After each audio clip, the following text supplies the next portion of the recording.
Écoutez, je suis très ravie de vous retrouver ce soir. Je mets de plus en plus de temps entre les différents lives parce que j'ai beaucoup moins de temps pour en faire. Mais comme on m'a demandé par au moins 3 fois 2 thématiques, eh ben écoutez, on va traiter ça ce soir. Alors, la première thématique qui m'a été demandée, ça a été bonsoir Isabelle. On m'a demandé de revenir un petit peu sur les vies simultanées parce que je l'avais déjà abordé. Bonsoir Christian, bonsoir Jacqueline, bonsoir Misty. Ça y est, ça se connecte et ça marche du premier coup, c'est fantastique. Bonsoir Rudy aussi. Moi, je vais attendre que ça se connecte un petit peu. Bonsoir Diane. Bonsoir Bruno, ravi de te voir avec nous. Bonsoir Raphaël et Frédéric. Alors, ça défile, mais ça ne veut plus défiler, ça y est. Bonsoir M. Lavignou. Bonsoir à tous. Qui est-ce que j'ai d'autre? Alors oui, ça déroule, mais ça déroule pas. Ah, c'est sympa. Bonsoir Chantal. Bonsoir Isabelle, bonsoir ouais Bruno, ça va, ben, ça va bien moi Bruno, hein, merci. Bonsoir Christian, coucou donc coucou à Misty, Diane, Lynn, coucou, merci de te joindre à nous. T'as plus chaud là? Eh ben non, hein, j'ai quand même mis un petit pull Bruno. On est en hiver, c'est plus là, ils vont en plein été. Alors, qu'est-ce qu'on a encore? On a Frédéric, bonsoir, Rudy qui nous dit bonsoir aussi. Bon, alors on va attaquer tout doucement. Donc, je vous disais que cette semaine, on m'a demandé de revenir sur le principe des vies simultanées, de tout ce qui peut se passer finalement en même temps quand on parle de réincarnation, que ce que j'ai en hypnose spirituelle ou d'autres choses comme ça. Et vu l'expérience que j'ai eue encore récemment avec une médium qui communique avec les animaux, on m'a suggéré quand même de revenir encore sur le sujet en essayant de faire un petit listing pour vous donner des pistes de réflexion ou en tout cas d'identification de charlatans. Hein, il n'y a pas d'autre mot, des escrocs, parce que quand même des points clés qui sont facilement identifiables et qui vous mettent quand même un petit peu la puce à l'oreille avant même d'aller chez eux ou quand vous êtes chez eux. Voilà, vous savez que c'est pas la peine d'y revenir, hein, ça n'ira pas très loin. Donc, bonsoir Serge-Henri, ravi que vous soyez connectés aussi. Donc, voilà un peu les thématiques qui vont être développées. Je rappelle, comme à chaque fois, parce que j'ai toujours des messages quand même sur Facebook qui partent très clairement dans tous les sens, je rappelle que moi, je suis thérapeute, je suis hypnothérapeute spirituelle, je suis énergéticienne et masseuse. Encore une fois, je ne suis pas médium. Voilà, donc je n'ai pas d'illumination, de choses comme ça qui arrivent.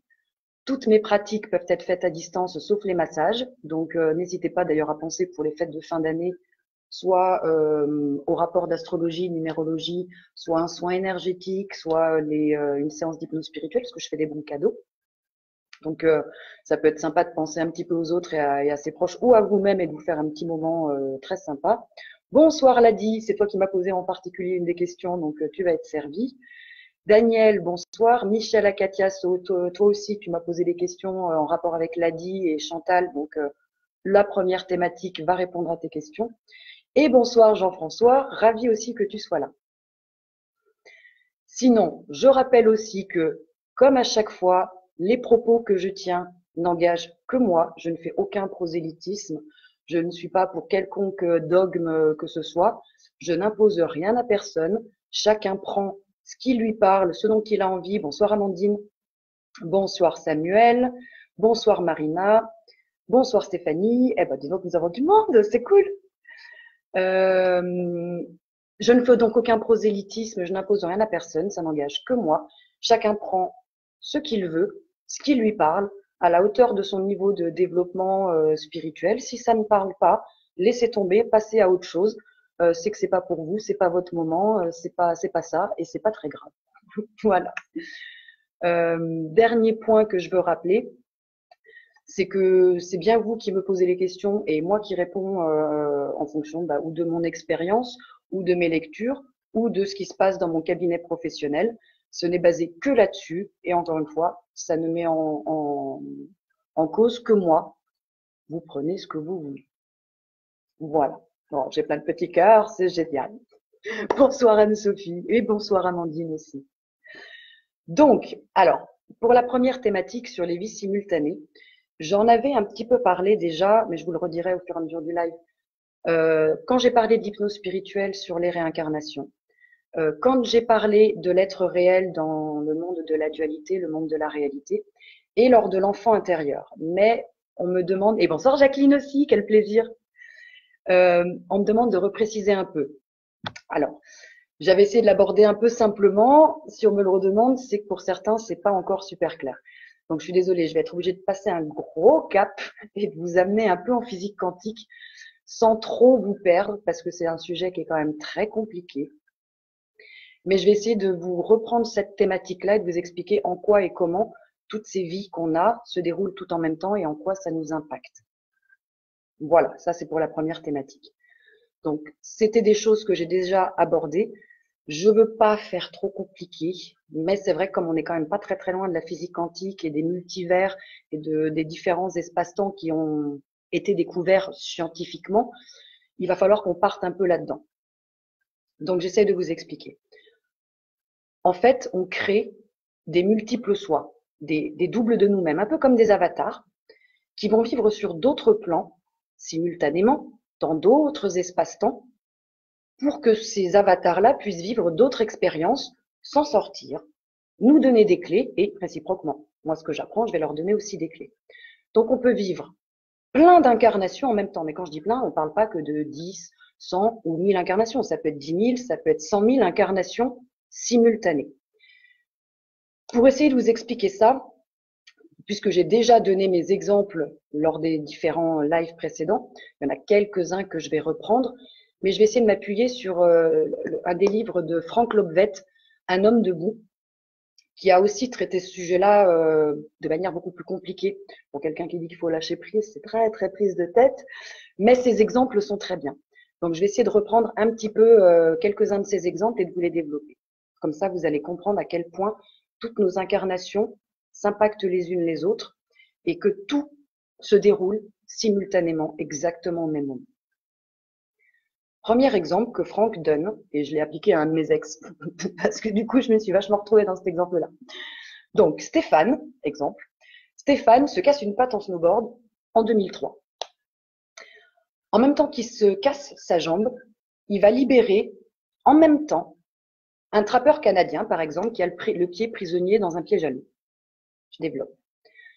On part du moment où il se casse la jambe. Ce qu'il vit à ce moment-là, et qui est en train de libérer, par exemple, le Davy Crockett de 1812, est tout simplement une réponse à sa demande. Avant de descendre la pente, Stéphane s'est engueulé avec sa copine, qui était en haut de la piste, et il était en train de se dire « Ouais, c'est toutes les mêmes, les filles, elles m'agacent, hein, un point, nanana, nanana. » Et c'est son genou qui a cédé. Son genou a cédé parce qu'il était en train de se dire « Je ne peux pas faire confiance aux femmes. » En même temps que Stéphane est en train de résoudre son problème en 1412 ou 1812, ou on s'en fiche de la date, il était aussi en train de régler celui de l'instant même où il se disait « Je peux vraiment pas m'appuyer sur les femmes. » Or, notre corps, on en a déjà aussi parlé de notre corps, qui nous obéit tout le temps. Il entend ce que dit Stéphane et il lui répond « Ok, je vais manifester ton manque de confiance dans la femme, donc je vais faire lâcher ton genou gauche. » Et à un autre niveau encore, toujours en 2003, Stéphane, il se disait aussi, ce serait bien que j'apprenne à sortir un peu de mon arrogance et puis à accepter, parce que c'était un mec très prétentieux, il avait besoin de s'agenouiller. Donc, il s'est retrouvé avec le genou blessé, ce qui lui a permis de s'agenouiller. Donc, sans le savoir, Stéphane était simultanément en train de régler un problème de rébellion en 1812 chez les jésuites, car il ne trouvait pas Dieu, il a refusé d'accepter quelque chose de plus grand que lui. Là, à cette époque-là, il s'est retrouvé agenouillé de force, dans l'impossibilité de se tenir debout, et il a réglé le problème du jésuite en 1812, qui avait du mal à croire en quelque chose de plus grand. Et une partie de lui, alors évidemment, qui n'a pas conscience que ça vient de son futur 200 ans plus tard, se met à accepter l'idée que quelque chose soit plus grand et lui permet de poser un genou à terre. En obtempérant, qu'est-ce qui se passe? D'un seul coup, il gagne une compréhension spirituelle, une sorte d'état de grâce. Et cet état de grâce qu'il est en train de toucher se répartit instantanément sur toutes les incarnations. Alors soudainement, le Davy Crockett entre en lien avec la spiritualité des Indiens qui sont venus le sauver à ce moment-là. D'un coup, là où il n'était qu'une sorte de tueur, un ramasseur de fourrure, hein, il prend conscience de la présence du tout en toute chose, du grand Manitou qui est dans le castor qu'il était en train de fumer la veille. Et simultanément, le mec de 2003 qui a le genou dans le plâtre, il prend conscience qu'il commence à être touché par la spiritualité, simplement parce que le mec de 1812 a touché la grâce. Alors, ça c'est un exemple. Maintenant, essayez d'imaginer ça par 20 000 incarnations simultanées. On est toujours, en permanence, en train de jouer. En vivant un exemple comme ça, j'ai envie de se casser la jambe, Stéphane, il a peut-être libéré 2000 autres lui qui étaient en difficulté dans d'autres situations. Et ces miroirs, ces jeux de miroirs s'appliquent en permanence et simultanément. Je vais vous donner un autre exemple. Par exemple, à un moment, je vais peut-être avoir besoin de ressentir l'émotion de me sentir en tort. La société actuelle nous impose clairement comme modèle, j'ai pas le droit d'avoir tort. Donc, personnellement, parce que je suis formatée comme ça, je vais systématiquement refuser cette émotion. Et la vie, qui est quand même pas con, elle va obligatoirement me créer des événements de plus en plus puissants, de plus en plus importants, jusqu'à ce que je n'ai pas d'autre choix que de passer à travers cette émotion qui est à vivre. Qui est à vivre, puisqu'un autre moi est en train de vivre une expérience d'une violence inouïe dans un autre plan. Alors, pour la petite Alex, pour mon moi ici, dans cette vie, clairement, c'est de la gnognotte d'accepter d'avoir tort. Et par exemple, pour le moi qui est en 1100 et qui vit un procès d'inquisition où on lui demande de renier sa croyance parce qu'il risque le bûcher, c'est sans comparaison. Cet homme-là, en 1100, il a besoin d'avoir une part de lui capable de renier sa croyance. Il a besoin que l'un de ses doubles, 1000 ans plus tard, puisse venir lui dire « c'est bon, je renie tout ». Parce que clairement, s'il reste sur sa position d'extrême intégrité, celui qui est en 1100 et qui est en train de se faire torturer, qui va se faire brûler pour une bêtise, il va pas avoir 36 solutions. Il a besoin que son double vienne lui donner une clé pour qu'il puisse lâcher. Ce gars qui se fait torturer, qui veut pas renier son Dieu, va mourir. Alors, vous allez me dire, pourquoi est-ce qu'il veut pas renier son Dieu? C'est pas les mêmes époques. Parce que ça lui fait certainement à l'époque encore plus peur de mourir torturé, parce que dans le monde dans lequel il a grandi, c'est bien plus grave. Les tortures qu'il endurera s'il renie son Dieu seront pires que celles qu'il reçoit là physiquement. Ça va être beaucoup plus grave. Donc, il a besoin d'une émanation qui n'en a rien à faire. Alors son émanation, 2018, va venir lui dire « c'est bon, renie tout, ta survie d'abord. Tu peux renier en bloc, tu crains rien. » Et à ce moment-là, il va trouver l'énergie de renier son Dieu, ce qui peut peut-être nous paraître mal, hein, parce qu'on aime bien les héros, on aime bien les martyrs, mais en fait non. Sur la table de torture, à ce moment-là, on a besoin d'une petite case qui s'allume et qui nous dise « vas-y, crache le morceau, on s'en fout ». Et quand cette petite case s'allume dans sa tête, il accepte. Il se dit « ok, je renie tout, j'accepte d'avoir tort. Laissez-moi expier ». Et ça se passe grâce à son moi de 2018 qui lui a soufflé « c'est bon, lâche l'affaire, accepte d'avoir tort, il n'y a rien de grave ». Ou alors il pourra avoir une vision de son double futur qui lui dit « regarde, tu vas mourir demain, tu seras pendu. Mais moi, je serai là après-demain, donc laisse tomber, va mourir en paix. N'aie pas peur, reste droit dans tes bottes. De toute façon, je serai encore là. » C'est ça les incarnations simultanées, ces jeux de rôle dans le temps. Autre exemple, je suis devant les infos. Pardon. Je vois l'image d'une mère qui est en train de tenir dans ses bras sa fille morte lors d'une guerre. Ce que m'offre cette petite fille et sa mère, c'est la possibilité de ressentir une fois de plus l'indicible douleur de porter son enfant mort. De cette manière, je vais pouvoir libérer un double de moi dans les couloirs du temps, une autre partie de moi qui, elle, est agenouillée devant le cadavre de son enfant. Alors peut-être que vous êtes en train de me dire, mais qu'est-ce qu'elle est en train de nous raconter? Je vous raconte simplement que ces scènes surviennent pour notre guérison. Ces scènes nous permettent de pleurer ce qu'on n'avait pas pu pleurer. Ces scènes nous permettent de libérer des doubles de nous qui vivent en parallèle des douleurs, des traumas, car d'une certaine manière, ce sont les nôtres. Et les drames qu'on rencontre correspondent à nos drames, qu'ils soient connus ou inconnus. C'est pourquoi vous allez toujours avoir les mêmes personnes qui vont tomber sur des images ou des vidéos qui concernent la souffrance animale. D'autres vont tomber toujours sur des violences faites aux enfants ou d'autres encore sur des viols. Nos drames sont faits sur mesure. C'est vraiment clairement du sur mesure pour notre guérison. Et en libérant une émotion dans notre présent, on libère en même temps tout plein d'autres nous qui vivent la même problématique mais avec des degrés bien plus importants. Je vais vous en donner un en hypnose spirituelle d'exemple. On en avait un petit peu parlé. Ça peut arriver qu'en hypnose spirituelle, j'ai des personnes qui me demandent, voilà, je voudrais avoir plus de capacités extrasensorielles. Donc, il y en a qui veulent plus de clairaudience, clairvoyance, clairsentience ou des choses comme ça. Et qu'est-ce qu'on découvre? Que très souvent, ces gens-là ont eu des vies de sorcières. À une époque, dans une autre vie, cette personne avait bien des perceptions extrasensorielles. Problème, elle a fini écartelée sur la place du village. Pas cool. Donc, inconsciemment, cette personne refuse d'avoir ses perceptions parce qu'elle a peur d'être écartelée à nouveau.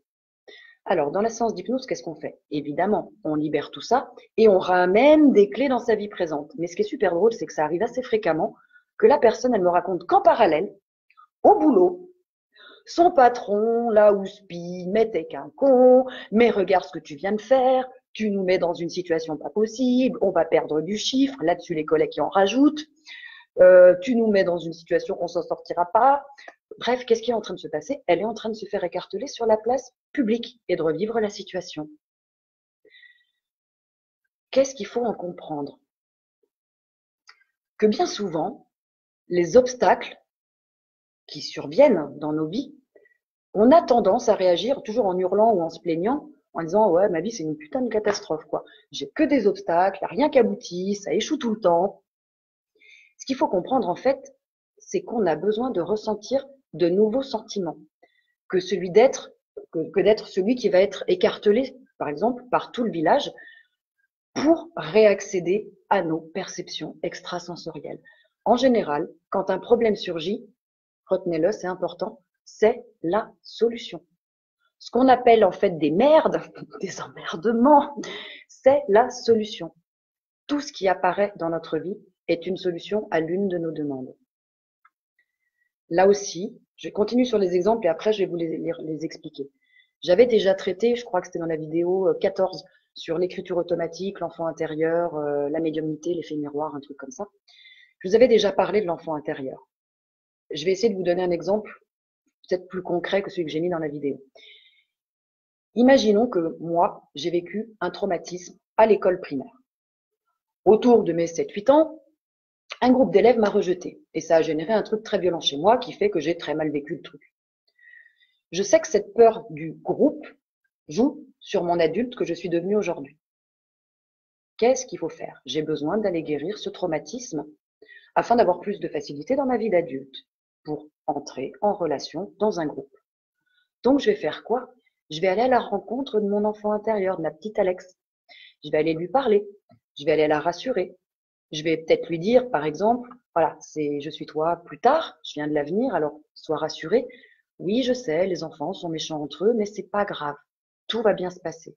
Tu es encore en vie dans l'avenir. Je vais bien. Tu vas bien. Je rassure et je réconforte la petite Alex qui, elle, vit toujours son traumatisme d'une manière peut-être plus douce, plus édulcorée. Et quand je vais revenir à mon moment présent, je vais ramener avec moi de nouvelles compréhensions, de nouvelles clés qui font que mon traumatisme et les conséquences de mon traumatisme sont devenus du coup moins importants. J'ai donc été apaisée et corrigée d'une certaine manière mon passé, ce qui a apaisé et corrigé mon présent et mon futur. La petite Alex, elle a reçu une information de moi depuis son futur. Alors quand quelque chose s'apaise en vous, c'est peut-être qu'une version de vous, dans un autre temps, a vécu un drame, quelque chose de fort, mais a réussi à s'en libérer. Alors si vous pouvez le faire, ce serait bien de temps en temps de rebrousser chemin et d'aller rencontrer votre enfant intérieur et d'aller le rassurer, ce petit vous. Apportez-lui, je vous l'ai déjà dit, du calme, de la paix, de la lumière, de l'amour. Et en faisant ça, vous gommerez peut-être 10 ans de votre vie et vous rapporterez avec vous, encore une fois, de nouvelles compétences, de nouvelles compréhensions, des clés qui vont vous permettre de dessiner un nouvel axe pour votre présent et puis de nouvelles perspectives pour votre avenir. Alors, réfléchissez aussi au nombre de fois où vous avez vécu quelque chose de hyper douloureux, de très difficile, de dramatique. Et puis, quelques instants après, très peu de temps après, une partie de vous se dit, tranquille, ça va le faire, c'est rien, ça va aller. Est-ce que ce serait pas votre double du futur, ou ce que j'appelle mon être réel, que j'ai déjà abordé dans la vidéo, je vous avais dit, sur le monde de l'illusion, le monde de la réalité? Est-ce que ce serait pas votre être réel, votre double du futur, qui vient vous donner quelques clés dont vous aviez besoin à ce moment-là pour calmer la violence que vous étiez en train de vivre? On en a déjà un peu parlé de l'être réel. Je pense qu'on oublie beaucoup trop souvent.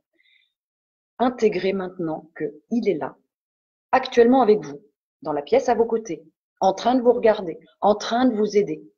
Et notre être réel, je l'ai déjà expliqué et défini comme ça, c'est cette partie de vous qui est déjà accomplie, tout à fait parfaite, dans la lumière, dans la pleine conscience de chaque instant de votre existence. C'est cette partie de vous super avancée qui sait exactement qui vous êtes à cet instant et qui est disponible pour vous instantanément. Alors, il y en avait une qui m'avait posé la question et qui l'avait percutée, donc je suis pas sûre que tout le monde l'ait percuté, donc je vais le redire là. Votre ange gardien, c'est vous. Qui peut mieux prendre soin de vous que vous-même? Alors, il serait temps d'être conscient de ce guide. Ce que vous appelez votre ange gardien, vos archanges, les maîtres ascensionnés, tous ces êtres de lumière, qu'importe les mots, ce sont des émanations de vous, passé, présent et futur. C'est votre être réel. Donc, à un moment, quand je dis soyez conscient de lui, ça veut dire entretenez ce lien d'amour avec cette version de vous. Acceptez dès maintenant d'être cet être évolué, cet être réel. Votre être réel, il existe déjà, simultanément, en parallèle. Et lui, par rapport à vous, il a conscience de toutes les versions de lui-même qu'il a été, qu'il est et qui sera. Donc quand vous vous connecterez avec votre être réel, vous ne pourrez pas vous empêcher de voir avec quel amour, avec quelle bienveillance il se penche sur toutes les parties qu'il compose. Et lui, puisqu'il est plus évolué que vous, comme vous êtes plus évolué que peut-être votre enfant intérieur, lui, il sait faire grandir chaque partie de lui-même dans sa propre perspective d'évolution. Exactement comme nous, on se penche sur notre enfant intérieur pour lui tendre la main, pour le rassurer, l'apaiser, l'infuser de lumière et d'amour jusqu'à ce qu'on le voit sourire à nouveau. Notre être réel, notre version plus du futur, hyper évoluée, elle nous tend la main à chaque instant. Et c'est pas pour rien que je vous dis depuis le début d'aller guérir toutes les parties de vous-même, de vous rassembler afin de retrouver notre unité. Et qu'est-ce qui se passe quand vous invitez votre être réel du futur à pénétrer dans votre présent? Vous l'intégrez à qui vous êtes. Moi, je l'appelle tous les soirs. Quand je le vois, je vois un gros truc de lumière, je fais un câlinou et je rentre en lui et je m'assois, je lui file les rênes de ma vie. Eh ben, qu'est-ce que je fais? Je fusionne. Je fusionne avec lui et je deviens ce que je sais que je vais devenir. Et j'ai pas mal de craintes, de peurs, d'angoisses, de trucs comme tout le monde qui partent parce que lui, il sait que c'est qu'un énorme jeu et qu'il n'y a rien d'important. Il sait qu'il est déjà abouti, il sait qu'on va y arriver, il sait que c'est juste une petite étape. Donc, quand on parle des vies simultanées, ce qu'il faut comprendre, c'est que c'est très humain, mais l'humain est très bête. Il a voulu classifier le temps de manière linéaire. Alors, je vois les questions, mais je voudrais juste finir là-dessus. Je vais essayer de les reprendre si ça vous dérange pas. L'être humain a décidé que le temps était linéaire, pas du tout simultané. Et encore une fois, je rappelle que c'est bien notre petit cerveau malade, quand je dis malade, c'est parce qu'il bug dès le départ, je vous l'ai déjà expliqué aussi, qui pense en temps linéaire, en termes de passé et de cause, en termes de présent, en termes de futur et de conséquences. Mais on peut intervenir dans notre passé simplement en nous reliant à qui on était. On peut revisiter des scènes que notre mental croyait passées, alors que toutes ces scènes se jouent au même instant T, ce qu'on appelle ce moment présent intemporel. De cette manière, on peut donc modifier notre état d'être, notre manière de réagir face à une situation ou à un événement. On peut aussi donc revisiter nos traumatismes et éviter à l'enfant ou l'adolescent qu'on était de souffrir trop longtemps. On peut guérir notre passé et accepter d'être guidé dans notre présent. On peut influencer positivement notre avenir en ayant aussi de nouvelles clés. Donc, ce que je raconte quand on parle des vies antérieures, c'est que la vie, c'est pas du tout une succession d'incarnations qui s'échelonnent dans le temps avec des vies antérieures qui seraient terminées, puis des vies futures qui n'ont pas commencé. C'est pas ça, la vie. La vie, c'est pas du tout une succession de causes et d'effets qui se propagent du passé vers le futur. C'est pour ça que je vous ai aussi déjà parlé du karma qui, pour moi, n'a aucun sens. La vie, c'est plutôt une série de vies simultanées en constante interrelation. Alors, la petite problématique, c'est qu'actuellement, on peut voir qu'une seule de nos incarnations, celle qu'on vit en ce moment, et dans laquelle, clairement, tout le monde, tous, on veut pas de malheur, on veut pas de négativité, on veut pas de difficulté. On est tous là à demander le bonheur, la réussite, l'argent, l'amour. Réfléchissez. En ne vivant que du positif, qu'est-ce que vous proposez finalement à vos autres incarnations? Qu'est-ce que vous leur offrez comme possibilité, comme clé? Chaque émotion, chaque relation, chaque situation est une opportunité de récupérer une partie de vous, une petite partie de vous qui est dispatchée dans les couloirs du temps. Et en faisant ça, on est en train de redevenir un. En faisant ça, on se réunifie. D'ailleurs, les gens, quand je leur parle, très souvent, ils me disent « Attendez, je me rassemble, c'est trop parti dans tous les sens, je ramène toutes mes parties. » On se réunifie, on ne fait qu'un. Donc, si j'accepte de vivre ces émotions ici et maintenant, par exemple, pleurer un enfant perdu, pleurer quelqu'un qui vient de mourir, pleurer une douleur qu'on a vécue, en fait, qu'est-ce que je fais? Je me regroupe, je me remets en forme, je me réunis. Quand vous voyez une bombe qui tombe sur un enfant et qui tue un enfant, je vais être très direct. C'est pas pour que vous vous positionnez dans le camp des gentils en disant oh là là, c'est inadmissible, il faut aller manifester, je vais combattre avec eux pour les libérer, il faut s'insurger, lever une armée, il faut corriger ça, ça n'a pas le droit d'arriver, on peut pas laisser faire ça. Non, cette image, elle existe pour que vous voyiez un enfant vivre ça et souffrir de ça, parce que vous avez un enfant intérieur qui a pris une bombe sur la tête, parce que vous n'avez pas eu le temps de le pleurer.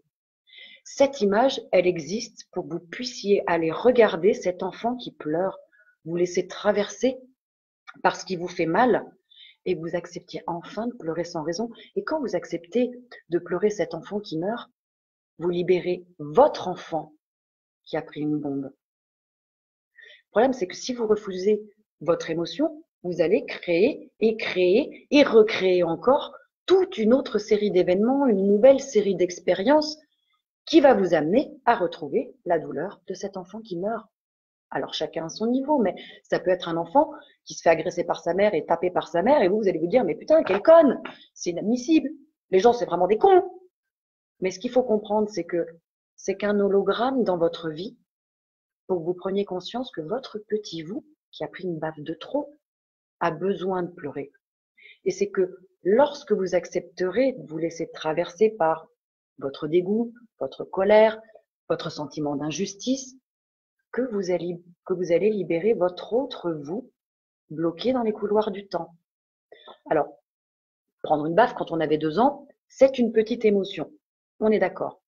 Mais les autres émotions que vous avez vécues, par exemple du temps où vous étiez guerrier et qu'en rentrant chez vous, vous avez trouvé votre femme violée, écartelée et tous vos enfants morts, ça, vous pouvez pas le digérer. Vous l'avez toujours en vous. Des vies plus tard, c'est toujours là. Et il va bien falloir le libérer. Donc, qu'est-ce qu'on fait? On va créer des émanations souffrantes et des petites souffrances qu'on a aujourd'hui. Et en pleurant nos petits riens d'aujourd'hui, on guérit nos très grandes douleurs du passé. Chaque émotion générée par un événement qui arrive dans notre vie correspond à une clé qui va nous libérer dans plein d'autres espaces-temps. Donc on a vraiment besoin de ces multiples émanations de ces vies simultanées pour nous permettre de vivre les choses, les émotions dont on a besoin, mais en plus édulcorées et dans un espace-temps surtout où notre sécurité et notre intégrité physique va pas être du tout en danger. Et à chaque fois que je vis une expérience, je redeviens le un, le tout. Et à chaque expérience, j'agrandis le un. À chaque fois que je vis une expérience, je redeviens la source et j'agrandis simultanément la source. À chaque fois que je vis une expérience, j'ajoute la vibration particulière de ce que je suis et j'agrandis le tout. Et à chaque fois que je me réunis, j'agrandis le divin, la source. Donc plus je redeviens un, plus le un devient grand. C'est un vrai travail fractal. La source agrandit son expérience à l'infini et elle redevient un à l'infini. Tout ça, ce sont déjà des choses que j'ai abordées dans les lives sur, je vous l'ai dit, l'hypnose spirituelle, l'enfant intérieur ou l'être réel. Certains m'ont posé les questions et ont compris. D'autres ont juste pris l'info sans la réfléchir et la digérer, et c'est pour ça que je leur développe aujourd'hui. Je vais reprendre un petit peu en hypnose spirituelle.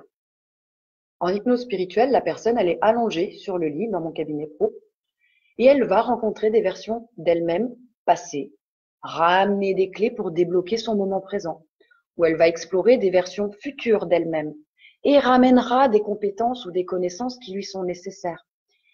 Alors avec ce travail, on impacte et on libère simultanément des parties de vous passées, présentes et futures. Quand j'ai parlé de l'enfant intérieur, je crois que je vous avais dit que c'est bien votre vous du présent qui va rencontrer, qui va aider, qui va apaiser, rassurer votre petit vous. Et qu'en baignant votre enfant intérieur dans la lumière et dans l'amour, vous l'aidez. Vous vous aidez dans votre moment présent parce que vous ramenez avec vous de nouvelles compréhensions, de nouveaux outils pour avancer sur votre chemin présent. Et avec l'être réel, j'avais bien expliqué que cette version future de nous, qui est donc déjà dans la perfection, dans l'entièreté, la complétude et la pleine conscience, elle était présente, cette version de nous, pour nous aider à nous réveiller, à nous sortir de l'illusion dans laquelle on est. Notre être réel, c'est ce qu'on appelle notre guide, notre ange gardien ou notre âme. Quand je vous ai dit que c'était simple, c'est simple. Tout ce qu'on nous demande de faire quand on s'incarne, c'est vivre la vie, c'est d'être la vie. L'âme, elle a déjà la connaissance, elle sait. Du coup, quand elle s'incarne, elle vient expérimenter. Et qui s'est posé la question de ce que c'est expérimenter? Ça veut dire les ressentis, les émotions. Donc vivre la vie, c'est accepter de ressentir et de vivre nos émotions, car c'est comme ça qu'on libère des versions passées, présentes et futures de nous-mêmes. C'est comme ça qu'on se rassemble et qu'on se réunit et qu'on redevient un. J'avais cet après-midi une dame en hypnose spirituelle. On a fait la séance et elle m'a dit, elle l'a compris tout de suite. Dès qu'elle a rouvert les yeux, elle me dit, mais en fait, ça existe du coup, les vies antérieures? J'ai fait, ça dépend à quel niveau je vous parle. Si je vous parle au plan terrestre, avec le temps dans lequel on vit, oui, on va dire passé, présent, futur.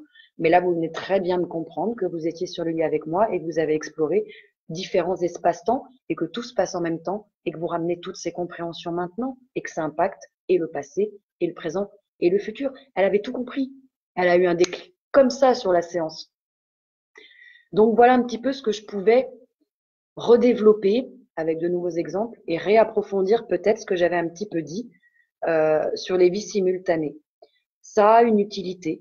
C'est vraiment, je dirais presque vital pour nous d'accepter de vivre, de ressentir ces émotions, de passer à travers ces douleurs, d'expérimenter tout ça parce que ça impacte toutes nos vies qui se déroulent en même temps. Passé, présent, futur, c'est tout dans ce même instant. Alors, je regarde un peu les questions. Et si lors d'un drame, on n'arrive pas à pleurer, celui-ci n'a pas été réglé alors. Eh bien, sur le principe, non. À moins que ce soit un drame que tu as déjà réglé et tu n'as plus cette problématique. Encore une fois, prenons un animal qui est écrasé sur le bord de la route. Il y en a qui vont limite s'arrêter, faire une petite prière, prendre cette petite bestiole dans les bras, et puis il y en a qui vont tracer qu'on n'a rien à faire. Peut-être que ces personnes-là ont déjà réglé et ils sont plus touchés par ça. Après, peut-être que tu bloques ton émotion, ton ressenti, que tu n'arrives pas à la faire sortir, et là, ça reviendra. C'est pour moi un peu les deux cas de figure quand une émotion n'arrive pas à sortir. Soit c'est toi qui la bloques, tu vas forcément la revivre, soit tu l'as déjà travaillé, tu es très en paix avec ça, c'est quelque chose qui ne te touche plus, tu connais. Voilà. Alors, ensuite, Misty, ça se passe au même moment, mais pas à la même époque. Eh ben, je dirais pas comme ça. En physique quantique, alors, c'est la physique quantique. Eux, ils ont réussi déjà à identifier quelques-uns des multivers. C'est donc pas un univers, c'est des multi-univers. Je crois qu'ils en sont à 11 ou 13 trucs parallèles en même temps. C'est-à-dire que c'est pas du passé, c'est pas une époque, c'est que ce sont des choses qui se déroulent en même temps. Donc il peut y avoir, c'était Michel qui m'avait posé la question, donc par rapport au fait de se réincarner en 14-18, 39-45 ou je sais plus, ou 14 quelle époque. Peut-être qu'il y a une Terre qui est, à l'heure actuelle, en train de vivre l'époque Louis XIV. Peut-être qu'il y a une autre Terre qui, au même moment que je suis en train de vous parler, est en train de vivre la guerre de 39-45 avec une autre issue. C'est pas une question de moment ou d'époque, ça se déroule en parallèle. C'est vraiment, mais on le voit souvent dans les films de science-fiction, quoi. Ce sont vraiment des univers parallèles avec des émanations de nous très différentes qui vivent des choses plus ou moins similaires dans des contextes très différents. La guerre de 39-45, si ça se trouve, c'est les Allemands qui ont gagné sur une autre planète. Alors que dans une autre version d'un autre univers, peut-être que ça n'a jamais existé parce qu'on a été un peu moins cons. Je sais pas, je dis ça, je dis rien. Donc c'est pas une question d'époque, c'est une question de lieu de vie. La Terre 1, la Terre 2, la Terre 3, la Terre 12, la Terre 12 millions, et chacun fait ses expériences sur ces terres-là. Alors Joël, coucou, oui. Serge-Henri, tu veux dire qu'on vit avec ce qu'on a vécu dans nos vies, dans des vies antérieures? Mais bien sûr. Je l'avais dit ça, je crois, sur un des premiers lives sur l'hypnose spirituelle. La vie qu'on a actuellement est basée et construite sur toutes nos autres expériences. Comme, je veux dire, aujourd'hui, je vais arrondir, on va dire j'ai 40 ans. L'Alexandrine de 40 ans s'est construite sur l'Alexandrine de 35, de 30, de 25 ans, de 20 ans, de 10, de 5 ans, de 2 ans, avec tous les drames, toutes les joies, toutes les merdes, toutes les expériences, toutes les rencontres que j'ai vécues. Et ben c'est la même chose dans notre vie. La vie qu'on vit actuellement est basée sur toutes les autres expériences qu'on a eues. C'est pas pour rien qu'il y en a qui ont des remontées de vie antérieure où ils étaient chamans, où ils ont été du temps de l'Inquisition, où ils ont été, je sais pas, grande prêtresse aztèque ou inca. Ce sont bien des souvenirs et des compétences et des connaissances et des expériences qu'on a toujours à l'intérieur de nous. Il y en a avec lesquels on est très en paix. Et il y en a qui génèrent pas mal de souffrance ou de blocage, comme je vous l'avais dit. Un exemple, par exemple, j'avais une dame qui était venue en hypnose en me disant qu'elle était morte de trouille avec les oiseaux. Aucun trauma dans cette vie-là, impossible de comprendre. On a trouvé une vie antérieure où elle avait été laissée pour morte sur un champ de bataille et il y avait les charognards qui la bouffaient. Donc, on a été travailler sur cette vie antérieure, déprogrammer l'âme en disant ça, c'est plus de cette époque, maintenant tu peux vivre autre chose, et ça tombe et ça passe. Donc, c'est bien qu'on a ramené encore des choses de nos vies antérieures. Je vous parle en langage terrestre, du coup. Mais c'est peut-être quelque chose qui se passe simultanément. Bonsoir Gisèle.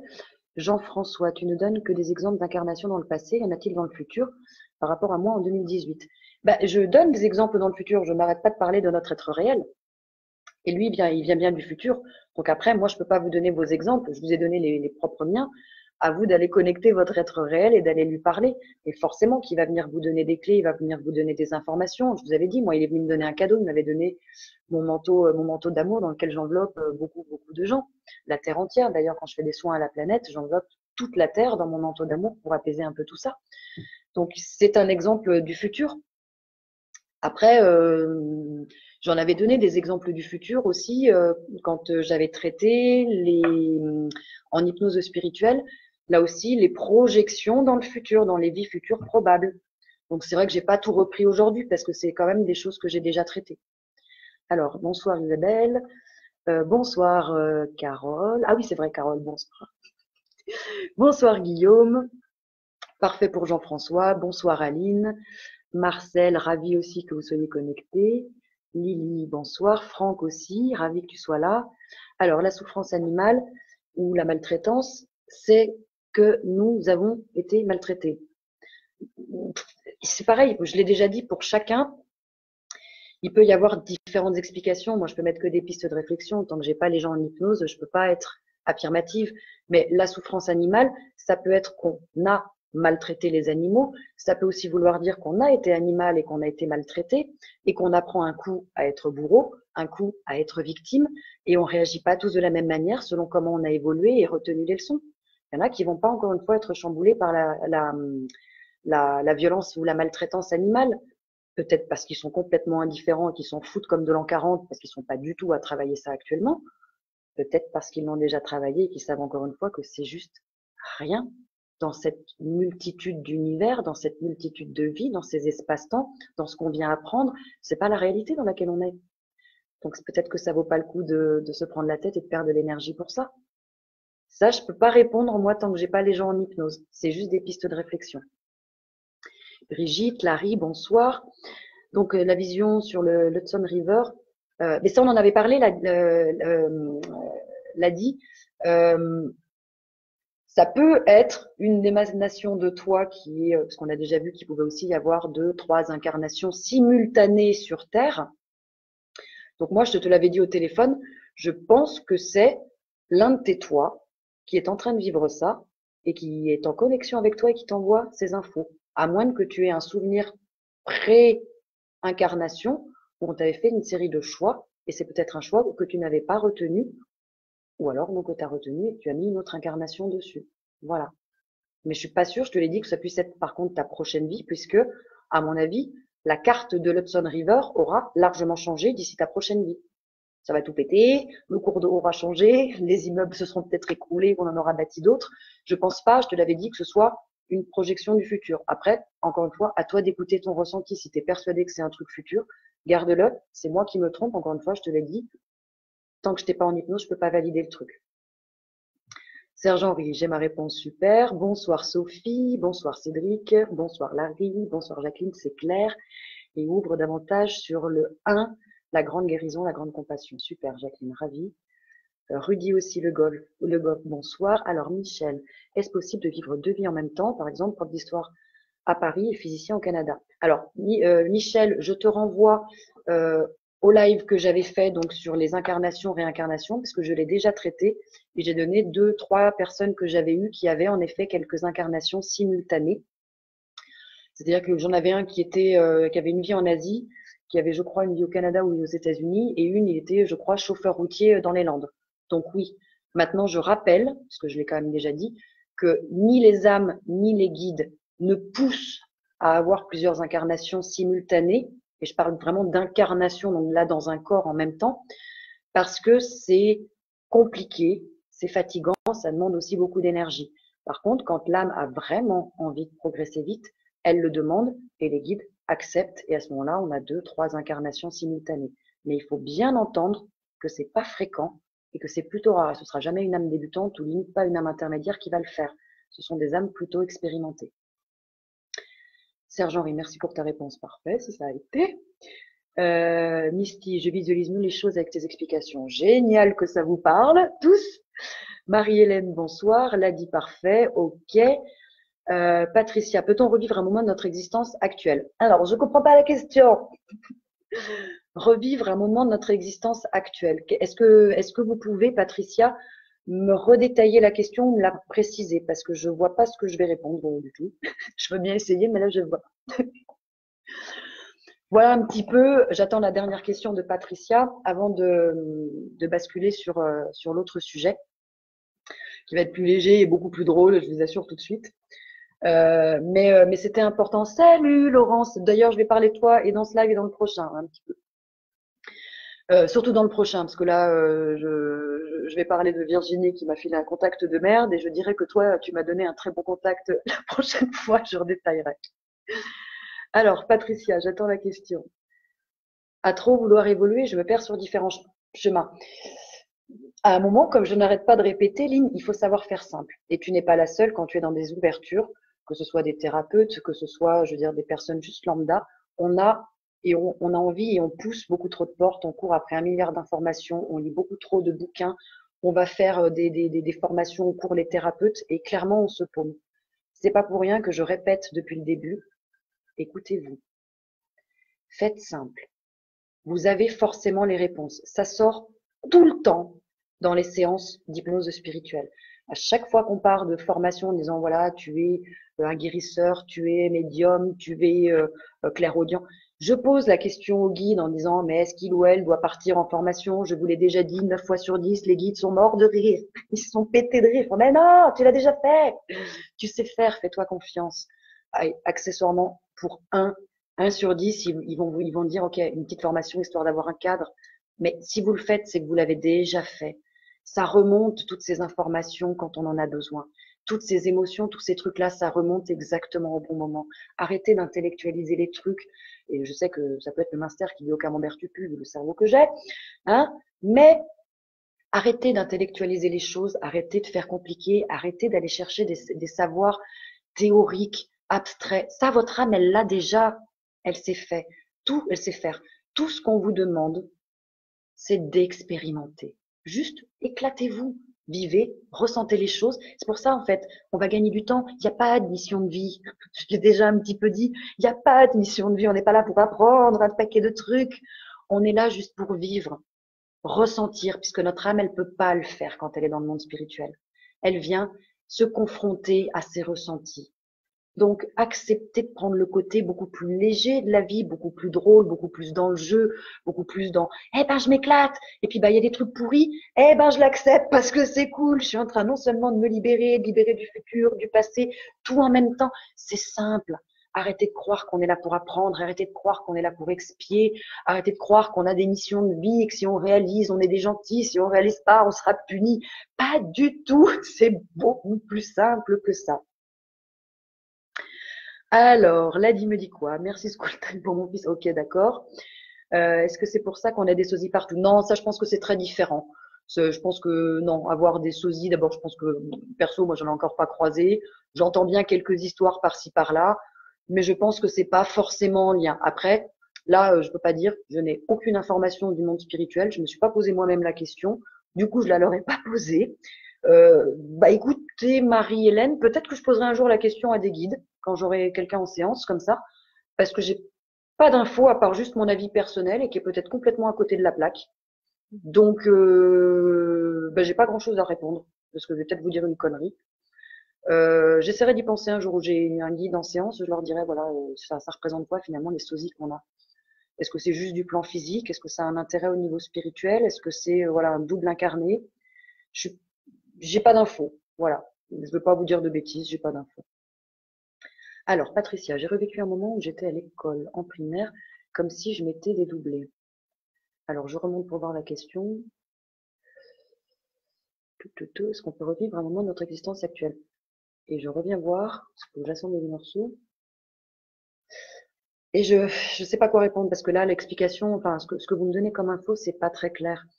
Vous avez revécu un moment où vous étiez à l'école primaire comme si vous étiez dédoublé.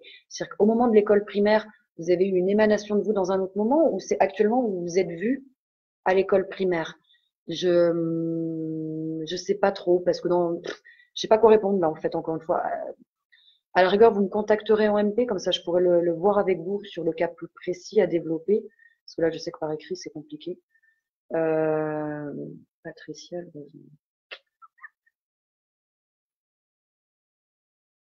je vais essayer d'y répondre, mais bon, oui, comme je viens de vous le dire, on peut revivre des moments de notre existence actuelle. Moi, quand je vais travailler sur mon enfant intérieur qui a eu un trauma, je revis bien à un moment de mon existence actuelle. Est-ce que c'est ça, votre question? Je sais pas. Pour toi, les anges gardiens, c'est du flan. Nous sommes donc nos propres anges gardiens. Alors, je dirais pas que c'est du flan. Attention, je suis très respectueuse des croyances des gens, et à un moment, je crois que ça n'est que ça. Chacun son système de croyance. Il y en a qui vont croire aux anges, il y en a qui vont prêter beaucoup plus de valeur et de crédit, par exemple, au maître ascensionné, quand on dit Sananda machin, ou l'archange Trucmuche, ou au contraire, mon être de lumière. Ou... Chacun son système de croyance. Maintenant, ce qu'il faut comprendre quand vous mettez un ange gardien, un archange, un être de lumière, un maître ascensionné, qu'est-ce que vous faites? Vous êtes en train de balancer votre pouvoir à l'extérieur. Parce qu'on est humain et qu'on est tous très cons et qu'on ne se fait pas confiance. C'est pas pour rien que encore une fois, j'insiste et je martèle. Nous sommes la source de notre propre pouvoir. On est à l'origine de tout. Et finalement, pour moi, Et je dois pas être la seule, parce que donc Benoît de la Tour en parle. J'ai fait des recoupements avec l'hypnose spirituelle. C'est encore une fois exactement ce que ma cliente a compris aussi ce soir après sa séance. C'est que ce sont des émanations de nous. Moi, quand je vous dis que j'ai canalisé, par exemple, un jour Ganesh, une autre fois, j'ai eu Poséidon qui s'est pointé. Là, je suis plutôt en contact avec Pégase. Ne me demandez pas, je sais pas. Je crois pas que ce soit franchement Poséidon qui se fasse chier, qui vienne me parler à moi. Je crois que c'est une émanation de moi qui vient de me donner une info. Je crois que c'est peut-être ou un être passé ou présent ou futur qui vient me donner une info. Ce sont mes êtres réels, mes anges gardiens, mes êtres de lumière, mes maîtres ascensionnés. Ça reste des émanations de vous. C'est comme ça que je le perçois. Reprenez un peu possession de votre pouvoir. Arrêtez de croire que vous êtes tout petit, tout petit. Vous êtes immense et hyper puissant et trop beau dans cette lumière absolument accomplie. J'arrête pas de le répéter. Il n'y a rien qui nous empêche de faire ce qu'on veut si ce n'est nous-mêmes. Et qu'est-ce qui nous empêche? C'est notre ego. Ce sont nos peurs. Ce sont nos croyances. Or, on peut tout créer. Et arrêtez de croire qu'on a besoin d'un guide, d'un être de lumière, d'un ange gardien. Ce sont des émanations de vous, vos êtres réels, qui viennent vous filer des coups de main. Après, si ça vous rassure de vous dire que c'est un ange qui a des ailes, pourquoi pas? Moi, ça me va, à partir du moment où vous êtes heureux. Moi, perso, c'est pas mon système de croyance, bien que je parle à quelques anges ou quelques archanges. J'ai aussi plutôt quelques préférences sur des maîtres ascensionnés. Mais quand je leur parle, j'ai conscience que c'est à une émanation de moi que je parle. C'est très différent. Je leur mets pas en disant, j'attends que vous m'apportiez une vérité et que vous me sortiez de mon caca. Je leur dis, j'ai conscience de qui tu es, viens me donner un conseil pour que l'on s'en sorte. Parce que tu vois, là, je rame un peu à contre-courant. Mais je sais que c'est moi. Voilà. J'ai bugué, je ne sais pas si tu m'as répondu. Oh merde, pas Patricia. Non, je vais pas passer 3 heures dessus. Je vais répondre très rapidement de nouveau. Oui, je pense, c'est l'exemple que j'ai donné pendant le live. Si c'est de ça dont vous parlez, moi, quand je vais soigner, guérir, écouter, travailler mon enfant intérieur qui a été traumatisé à telle époque, évidemment que mon moi actuel travaille sur une autre partie de mon moi passé. Je ne sais pas si c'était ça la question ou pas. Bon. Amanda, super, bonsoir. Florence R, bonsoir. L'ange gardien peut être une âme sœur. Non, pareil Michel, il faut vraiment voir les lives. J'ai fait tout un live sur, comment j'ai dû l'appeler, le monde de l'entre-deux-vie.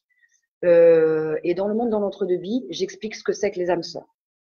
Les âmes sœurs, je vais le faire en 2 mots, ce sont les gens qui font partie de notre famille d'âmes, ça n'a rien à voir avec la famille terrestre, ce sont les gens qui font partie de notre famille d'âmes. Et selon les groupes d'âmes, il y a 5 personnes, 7 personnes, 12 personnes, 15 personnes. C'est ce qu'on appelle, en tout cas moi, c'est comme ça que je définis les âmes sœurs. Donc c'est pas l'ange gardien. Et Estelle qui me dit, donc si je comprends bien, nous n'aurions pas de mission de vie déterminée, ni que nous déterminons avant de décider de nous réincarner.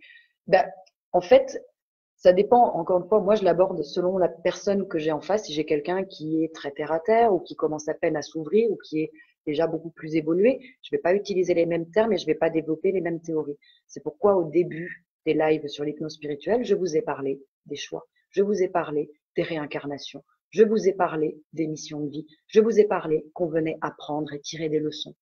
Au fur et à mesure que j'ai évolué, dès que je suis passée sur l'être réel, j'ai changé de discours, j'ai changé de vocabulaire.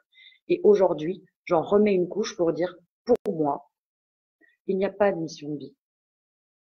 Vous apprenez, vous vivez, c'est tout ce qu'on vous demande. C'est encore une fois très simple. Arrêtez de croire qu'on est quand même dans une école où on a des bons points et des mauvais points. Si t'es un peu trop con, t'as un bonnet d'âne et tu vas au coin. Non, ça marche pas comme ça.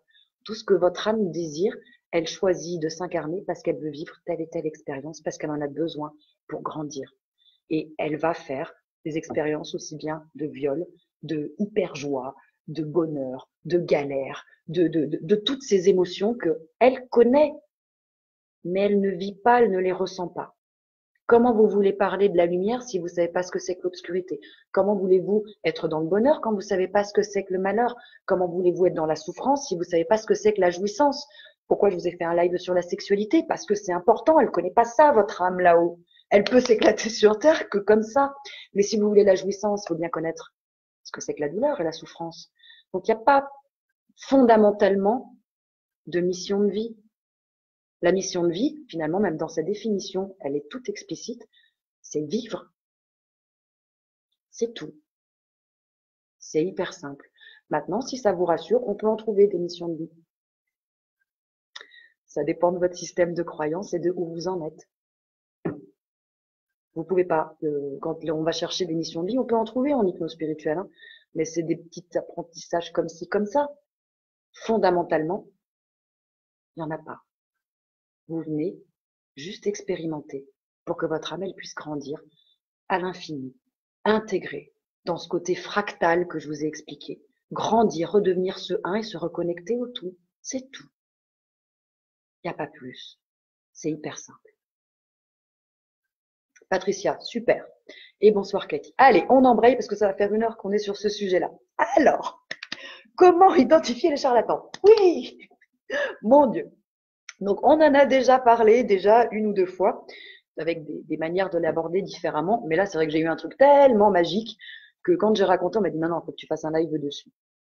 Alors, quand je consulte, que ce soit un ou une médium, moi, j'enregistre toujours les séances avec mon dictaphone. C'est comme en hypnose, pour la simple et bonne raison que, comme en hypnose, mon cerveau, il oublie, il réinterprète, et quand je suis au calme, je remets ça sur mon PC, je le retape, pour pouvoir bien relire et bien intégrer tout ce qu'on m'a dit, parce que j'en ai zappé et réinterprété énormément.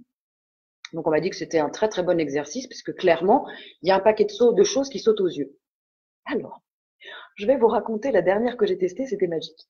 Alors elle cumule tout, hein. Un ramassis de conneries. Mais en racontant ça à mes proches, c'est vrai qu'on m'a conseillé de faire ce live pour vraiment pouvoir donner des pistes afin de détecter les escrocs. Alors, je citerai pas son nom, mais désolé pour ceux qui la connaissent. Et donc, comme je l'ai un tout petit peu anticipé, je pense qu'en début d'année, parce que j'aurai pas le temps avant, je ferai un live sur la communication animale. Parce que je vais vous expliquer, j'ai eu un petit souci avec ma choupette, qui a fait une énorme connerie en défonçant la palombière et en tuant les 4 palombes de mon voisin. Et comme il veut la faire euthanasier, il va me dire, il la menace en disant, elle va prendre une balle perdue, ils vont la confondre avec un renard, blablabla. Je me dis, je vais essayer de trouver une spécialiste de communication animale, quoi, pour essayer de parler à ma choupette et de comprendre. Donc j'en ai testé 3. Une fantastique, et c'est Laurence qui m'a donné le contact, et c'est à partir de elle que je ferai le live en janvier. Une qui a rien changé du tout, et alors elle qui est vraiment le Graal de l'arnaque, que je vais donc vous raconter. Enfin, pas en entier parce que ça prendrait 2 plombes, mais voilà. Donc, alors Frédéric, attends, pardon, gros bug. On doit juste vivre notre vie sans se prendre la tête. Exactement, Frédéric. Il n'y a que ça. C'est pas que sans se prendre la tête, c'est surtout en intégrant que la vie n'est qu'un jeu et que, encore une fois, tout ce qu'on vous demande, c'est de prendre la vie avec légèreté. Voilà, il n'y a rien de grave. Vous n'allez pas en mourir. Même si on parle d'une mort physique, il y aura toujours plein d'autres émanations et plein d'autres incarnations et plein d'autres choses. Donc, il n'y a vraiment rien de grave. Alors Jean-François, wouhou, ouais, c'est ça, on va revenir sur notre super médium. Et mon Dieu, qu'il y en a encore. Oui, tout à fait. Alors, avant de commencer, quand vous allez prendre rendez-vous avec une super médium, faut pas dire charlatane, non, regardez le site internet. Très souvent, c'est un super indicateur. Alors, je vous parle pas du vocabulaire ou du français, les fautes d'orthographe, de grammaire, de conjugaison ou les photos, parce qu'il faut être très honnête, il faut au moins leur reconnaître ça. En général, ce sont de très bons communicants. Par contre, j'en ai déjà parlé. Regardez le nombre de spécialités. Celle que j'ai consultée, je le savais dès le départ, mais je dis on va jusqu'au bout parce que ça peut être intéressant. Donc, quand j'ai regardé son site, elle a 12 spécialités. Alors, elle est médium, magnétiseuse, conférencière, voyante, coach, c'est pas des blagues, hein, radiesthésiste, hypnothérapeute ericksonienne, hypnothérapeute méditative, ne me demandez pas du tout ce que c'est, conseillère de vie, karmathérapeute, auteur et spécialiste de la communication animale. C'est par là. Déjà, j'avais la puce à l'oreille, je fais wouh, championne. Ok, on continue. Ensuite, les tarifs. Sans déconner, ayez un peu de bon sens. Il faut qu'il y ait un ratio temps-paiement qui soit décent. Là, on était à 50 € les 25 minutes. En plus, tout est informatisé.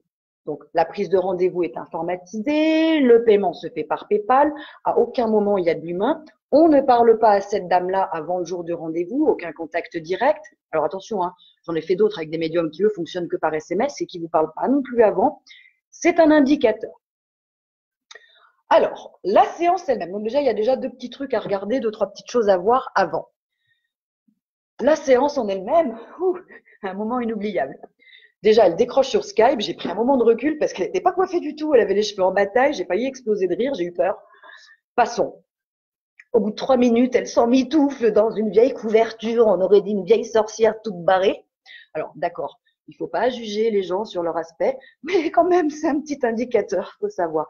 De même que les gens qui vous accueillent, par exemple, comme des gourous habillés tout en blanc avec des grandes toges et tout, partez en courant. Je vous dis, non, ça, c'est une grosse blague.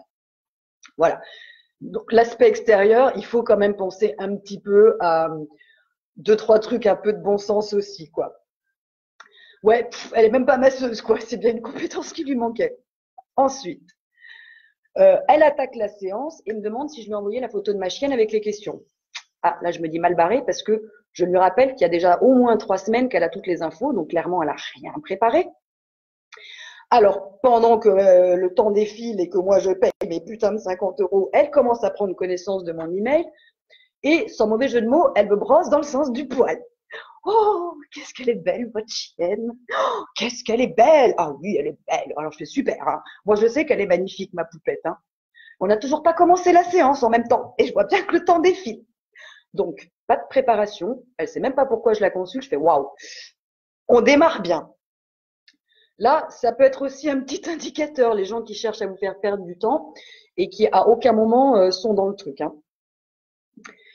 Ensuite, donc à sa demande, elle avait comme information la date de naissance de ma chienne et je lui avais exposé la problématique et du coup mes questions. Je lui avais dit, Nayad est une Golden Retriever, née-le, hyperactive, hypersensible, elle m'écoute pas. Voici mes 5 questions. Et là, elle commence par de la numérologie. Donc, clairement, elle communique pas du tout avec ma chienne, elle canalise rien, elle me sort une vérité, encore une fois, livresque ou théorique, complètement à côté de la plaque, et je vous fais le speech, quoi. Elle me fait. Alors, Nayad est née le 8-6-2017. Oh, bah, elle est toute jeune, ouais, jusque-là, 1 an et demi, on est bien. 8-6, je vais faire un petit calcul pour voir. Ça fait 10, c'est une 867. Alors, je sais pas comment elle calcule, moi, j'arrive pas du tout à ça. Alors, toute fière d'elle, elle me fait, elle a un côté très famille. Hein. Pour elle, c'est vraiment important, tout ce qui est affection, famille. Il y a vraiment un côté très proche, en fait. Hein. C'est vraiment quelque chose. Alors, c'est quand même une 861, donc de 867, on est passé à 861, soit. Donc, il y a vraiment une notion de.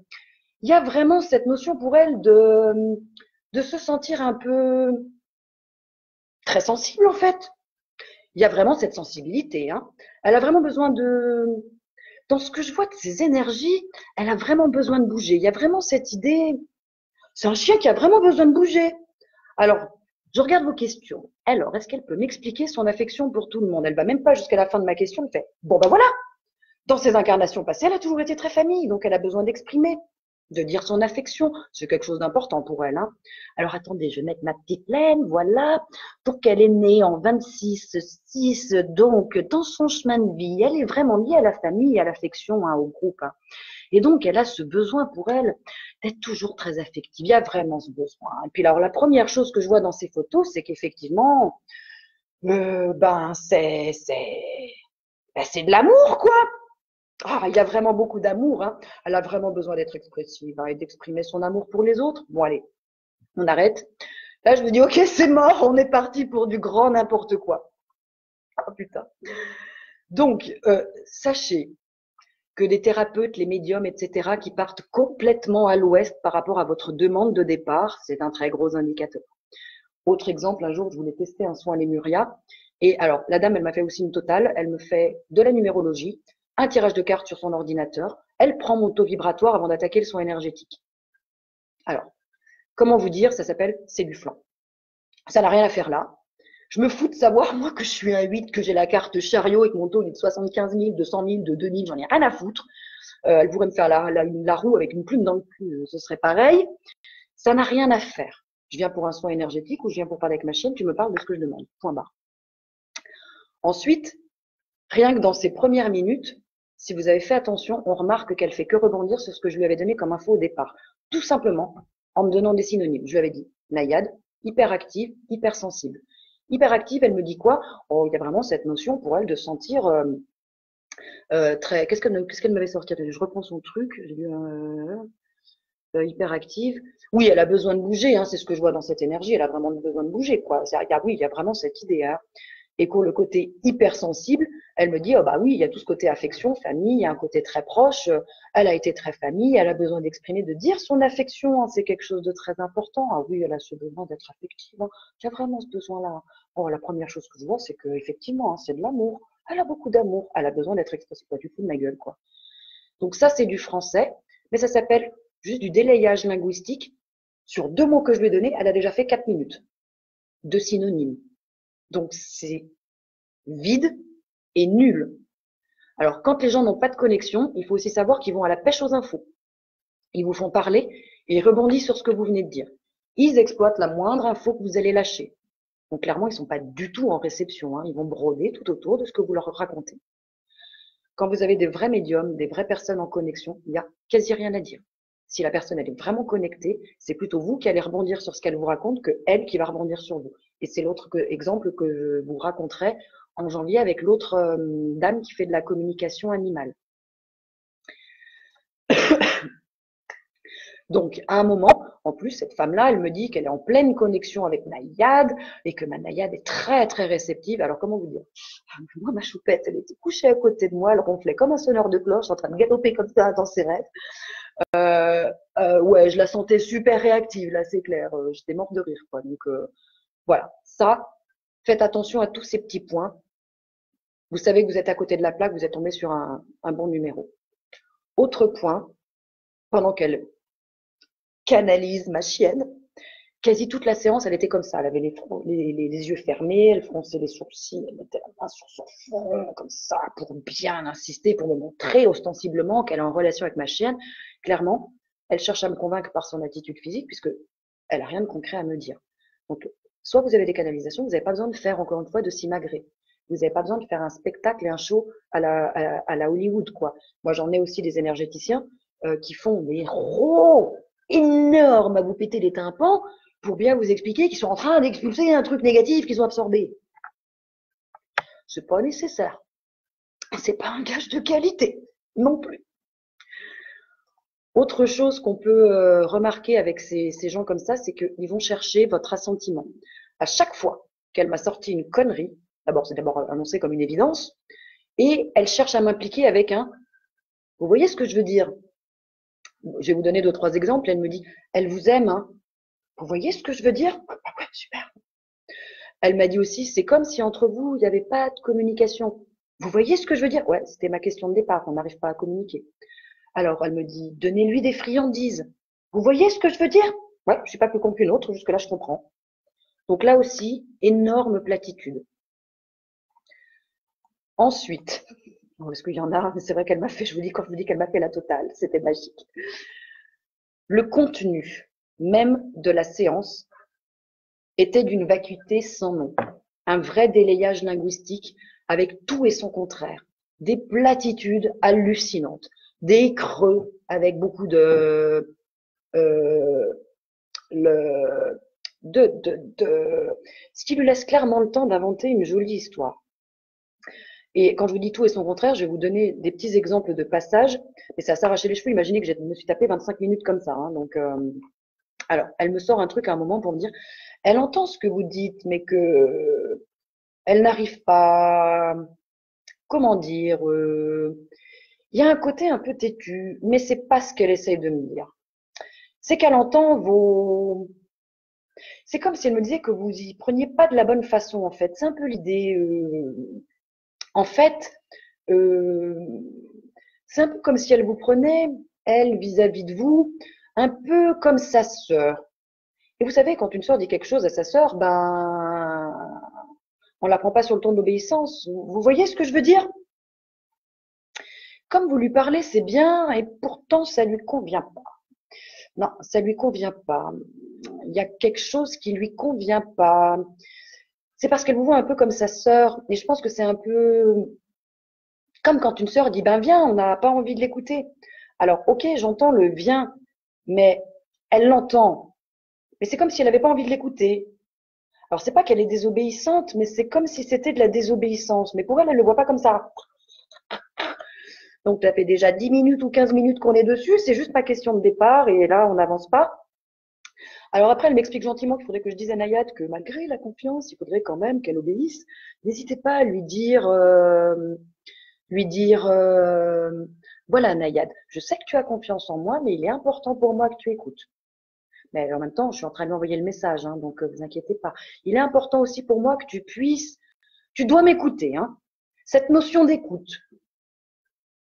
Alors après, elle me dit, c'est même pas la notion d'écoute, mais elle vous entend, hein. C'est ce qu'elle me dit.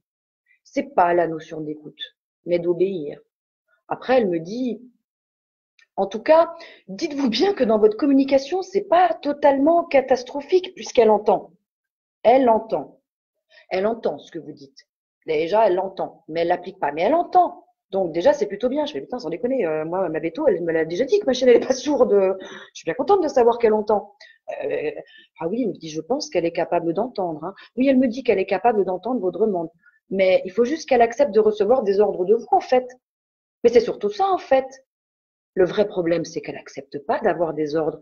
Et du coup, on voit que c'est compliqué, cette idée d'ordre. Ouais, sans déconner, c'est ma première question de départ. La chienne ne m'écoute pas. Que faire? Donc là, on en est à la moitié de la séance. Elle vient seulement de comprendre la problématique que je lui avais annoncée dans le mail déjà 3 semaines avant et qu'elle a relu en début de séance. Ma chienne ne m'écoute pas. Wouhou! On progresse. Non mais ensuite, donc là, vraiment, c'est important vraiment de voir que ce sont des gens. Ouais, le disque en boucle. Non, mais voilà, Lynn, il faut imaginer 25 minutes, et je vous le fais vite et encore avec beaucoup d'humour, mais d'une platitude, d'un creux. Mais il n'y a pas de mots pour ça, tellement c'était flagrant et que ça saute aux yeux, quoi. Et vous en aurez plein des gens comme ça. Après 25 minutes, donc les deux seules infos clés entre guillemets clés, hein, qu'elle a sorties pour expliquer l'attitude de ma chienne, c'est que d'abord, c'était une sœur à moi dans une vie antérieure et qu'on n'écoute pas sa sœur. Et ensuite, elle m'a répété au moins 35 fois qu'il fallait que je parle d'une voix grave, avec une intonation descendante, en utilisant des mots courts et en allemand. Et bien sûr qu'il faut que je lui fasse assimiler la traduction pour qu'elle comprenne les mots. Là, je me dis, oula merde. On est à la moitié de la séance et là, elle me glisse un truc. Oui, elle est capable de vous obéir, mais il faut trouver le bon ton, donc le ton sec, peut-être avec une voix grave. Parce qu'elle me dit qu'elle vous entend mieux quand vous êtes dans les graves, par des intonations graves et tout ce qui est allemand. Alors pourquoi? Je sais pas, mais elle a dû vivre des vies en Allemagne. Et hop, elle continue sur complètement autre chose. Elle repart dans son délayage, dans son vide, avec beaucoup de pour essayer de trouver ce qu'elle va inventer derrière. Et là, magie, magie, magie, super canalisation et connexion qu'elle a dans les 3 dernières minutes de la séance, elle me sort la vie de ma chienne, la dernière vie de ma chienne. Alors, et je vais vous la raconter parce que c'est magique. Elle me dit, alors la dernière vie que je vois, c'est qu'elle est morte, oui, ça je me doute. Elle a été un chien dans sa dernière vie. Elle a été utilisée pendant la guerre de 14-18. Oui, ils utilisaient les chiens pour essayer de faire passer des messages ou de la nourriture dans les tranchées. Et elle est morte dans les tranchées. Ouais. Elle est morte de façon très violente, comme s'il y avait une balle qui lui tombait dessus, en fait. Elle a été fusillée, ouais. Fusillée. Enfin, elle a eu un coup de fusil, quoi. Et alors, merci pour la psychologie au passage. Hein. Et du coup, elle a gardé un peu de ce stress. On pourrait dire ce stress post-traumatique de son ancienne vie et qu'elle n'a pas pu exprimer dans cette vie. C'est elle devait obéir. Je la vois plutôt comme un labrador et elle devait obéir parce qu'elle fait pas le choix, hein. Elle a jamais eu le choix que d'obéir et en fait, c'est ce qu'elle me dit, c'est que comme elle a obéi et qu'elle est morte, elle comprend pas pourquoi obéir, c'est quelque chose d'important pour elle. Elle sait que l'obéissance est importante, mais elle fait pas le rapport entre l'obéissance et voilà. Elle a obéi et elle a quand même été tuée. Donc c'est quelque chose qu'elle n'arrive pas à comprendre. Donc il faut qu'elle arrive à travailler sur l'idée de. J'ai l'impression qu'elle a été chez les Allemands d'ailleurs. Hein. Il y a un stress chez elle qui est encore vivant, qui est encore présent et euh, qui fait qu'elle est toujours. Voilà. Il y a toujours cette notion de trouver, d'exprimer son ce stress quoi, cet hyper. Bon, on arrête. Donc je fais pas de bol pour elle, c'est que 10 jours avant sur RMC, j'avais vu ce reportage qui rendait hommage aux chiens pendant la guerre qui apportaient la nourriture. et le courrier aux combattants. Donc là, c'est vrai qu'on a touché les étoiles avec sa canalisation. Ouais, elle capte pas grand-chose, mais elle reçoit la TNT. Donc là, super. Je suis trop ravie, quoi, quand même, sans déconner. Une invention magnifique. C'était hallucinant. Et une fois les 25 minutes passées, alors très clairement, elle coupe très vite parce qu'on n'a pas le temps, hein, c'est l'heure. Et là, fantastique, dans les 2 heures, je reçois un mail.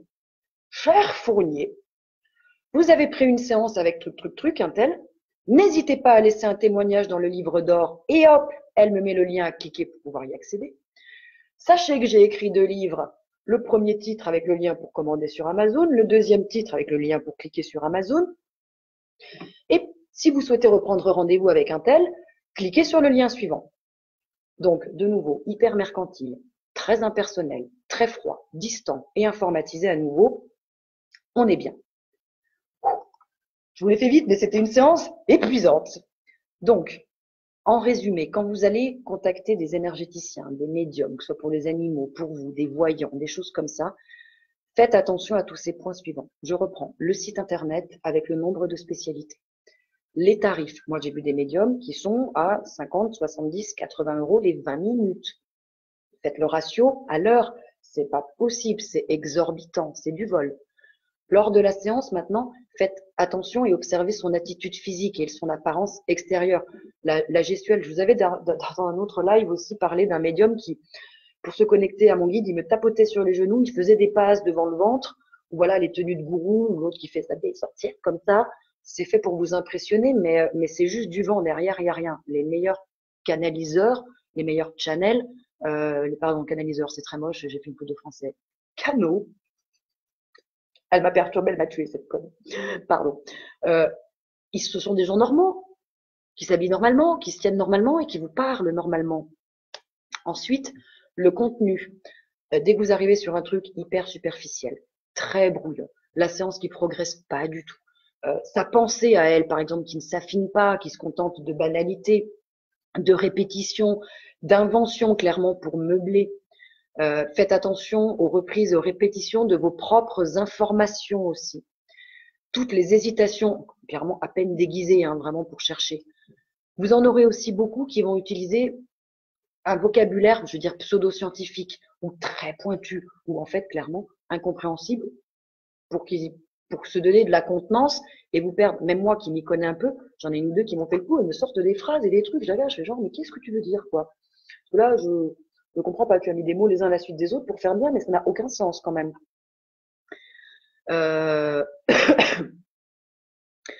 Qu'est-ce qu'on a encore d'autre à faire attention? Les propos vagues, décousus, voire clairement farfelus, quoi. Les phrases creuses, inachevées, qui restent en suspens. Voilà. Ce sont des petits points qui clairement, soit avant, soit pendant, vont vous permettre de comprendre. Là, vous êtes face à un charlatan, face à un escroc. Soit vous annulez votre rendez-vous et vous n'y allez pas, soit si vous avez déjà fait votre rendez-vous, n'y retournez pas. Ce ne sont pas des gens qui sont connectés. Voilà. Donc, en reprenant tout ça, en le retapant, en le relisant, et déjà le avant, pendant, déjà m'avait donné de très gros indices. C'est vrai que voilà, il y a encore d'autres choses qui sortent, et c'est des choses que, encore une fois, sur toutes ces thérapies-là, tous ces énergumènes-là, il y a vraiment des points communs, il y a des similitudes que vous allez pouvoir retrouver. Donc vraiment, soyez observateurs, soyez attentifs à tout ça pour pas vous faire balader, pour pas vous faire perdre votre temps, votre argent, votre énergie, parce que il y en a beaucoup, beaucoup dans ce secteur, je vous l'ai déjà dit. Voilà. Alors Michel, pour ta chienne, pour avoir un éducateur comportemental, faire courir après des canards ou des chats, c'est tout à fait normal. Soin de l'origine des chiens, c'est un chat. Oui, alors du coup, oui et non. Michel, j'en parlerai dans le prochain live en janvier parce que du coup, ma chienne, elle est aussi barrée que moi. Et j'avais déjà fait les éducateurs, j'ai déjà fait les comportementalistes et ça ne progressait pas. Ça fait 1 an qu'on a des séances. Mais là, du coup, avec celle que j'ai vue et qui est absolument fantastique, que je vous conseillerais, que je vous recommanderais si vous en avez besoin, on a eu d'autres infos et on comprend mieux. Et là, ça y est, il y a en 2-3 semaines, là à peine, la chienne est en train de changer. Donc après, c'est pas pour rien que je vous dirais quand je ferai ce live-là, à un moment, c'est intéressant d'envisager ces portes-là et d'aller les pousser parce qu'il y a d'autres compréhensions, d'autres expériences que ces gens qui peuvent communiquer avec les animaux peuvent vous apporter pour apaiser ou pour développer les relations que vous avez avec vos animaux. Mais ça, moi, j'ai déjà fait. J'ai fait les cours d'éducation, j'ai pris une comportementaliste, j'en suis à la 3e. On progresse pas, on n'avance pas, et c'est clairement pas ce qu'il lui faut, puisque ce n'est pas un chien, ma chienne. Voilà. Serge Henry, trop de pub, le mieux le bouche à oreille. Toujours aussi, très bon indicateur. En général, les bons ne font jamais de pub. On vous les recommande toujours, voilà, de bouche à oreille. Il n'y a pas besoin d'avoir des flyers, il n'y a pas besoin d'aller sur 1 milliard de documents, de trucs. C'est toujours très, très cash, très direct. Ça me rassure, je suis pas comme ça. Ouais, ouais, j'avais un peu ce sentiment là aussi, Lynn. Donc voilà un petit peu ce que je pouvais vous dire pour que vous ayez là aussi des clés. Euh, c'est pas une checklist, hein, encore une fois, mais bon, en tout cas des petits points sur lesquels vous pouvez faire attention pour savoir où vous allez mettre, où vous avez mis les pieds et ne pas recommencer encore et encore les mêmes erreurs. Voilà un petit peu ce que je pouvais vous raconter. La prochaine fois, je vous parlerai donc de tout ce que je peux vous dire sur la communication animale et vous recommanderai une très très bonne. Alors c'est vrai que ma copine qui m'a conseillé ça, Virginie, elle était tellement désolée que je sois tombée sur une aussi gourde que ça. Et Laurence, du coup, merci aussi du fond du cœur de m'avoir donné les coordonnées de ta ostéopathe vétérinaire médium qui a fait un travail de fou. Et je vous en parlerai donc un petit peu plus tard. Alors, du coup, j'ai moins de temps pour les questions. Lynn, tu m'avais mis une petite question. Je sais qu'on est tout le temps entouré d'entités, mais parfois, il y en a une plus que d'habitude. Alors, est-ce que c'est comme s'il y avait une porte ouverte ou juste qu'on est plus sensible à ce moment-là? Je l'ai un petit peu traité, mais alors du coup, pareil, peut-être un peu vite. Quand il y en a une qui s'accroche peut-être un peu plus que d'autres à un moment précis, c'est peut-être que tes énergies sont un peu basses d'abord et d'une, que de deux, elles sont plus en résonance avec l'entité qui est accrochée à toi. J'avais donné moi comme exemple qu'à une certaine période où j'avais de très grosses envies de maternité, je chopais beaucoup de bébés ou d'enfants. Donc elle se greffait, elle restait avec moi jusqu'au moment où je percutais qu'il y avait des enfants et des bébés avec moi et je les faisais monter avec l'aide de mon ami nettoyeur. Mais c'est plutôt, je pense, une question de vibration et d'affinité de ton état d'être à ce moment-là. Voilà. Est-ce que ça répond à ta question, Lynn, ou pas? Tu penses quoi de l'ascenseur émotionnel que je vibre actuellement? Par exemple, depuis quelque temps, je suis sur les nerfs, fatiguée, toujours envie de pleurer. Et je sais pas, ça peut là aussi être beaucoup de choses, Lynn. Tu peux être dans une toute petite phase, je vais pas mettre dépressive, je vais mettre déprime. Après tout, on arrive avec l'hiver, la météo est dégueulasse, il pleut, bon, ça peut être un moment comme ça. Ça peut être en effet les énergies qui actuellement sont très fortes, des très grosses énergies de nettoyage, parce que ça monte de manière exponentielle. Donc, eh ben, on te fait travailler, on te fait poser pas mal de choses émotionnellement parlant.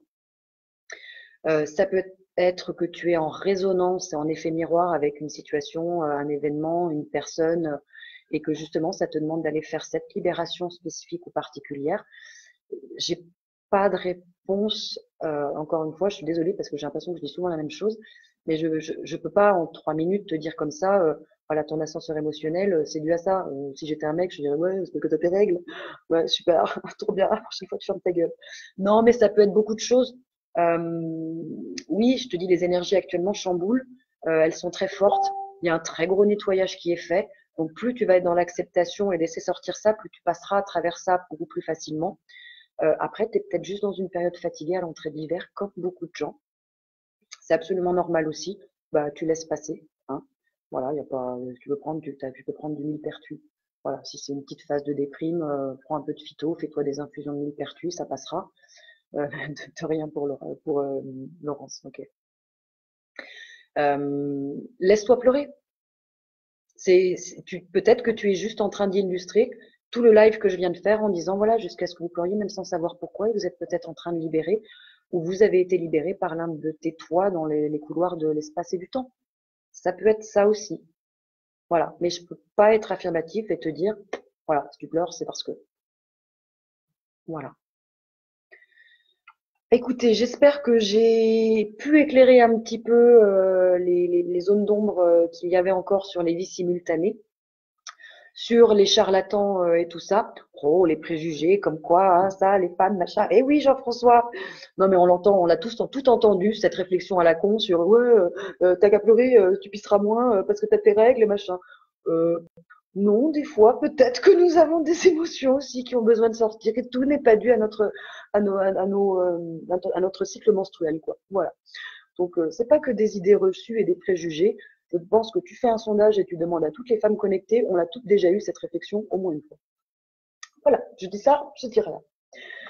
Oui, je disais, j'espère que ça vous a un petit peu permis d'avoir des compréhensions, peut-être justement des libérations, certainement des clés dans votre passé, dans votre présent, dans votre futur, avec les médiums, dans vos épreuves. Et voilà. Donc c'est vrai que j'ai pas pu traiter du tout les cristaux, mais peut-être que je le ferai là aussi en janvier.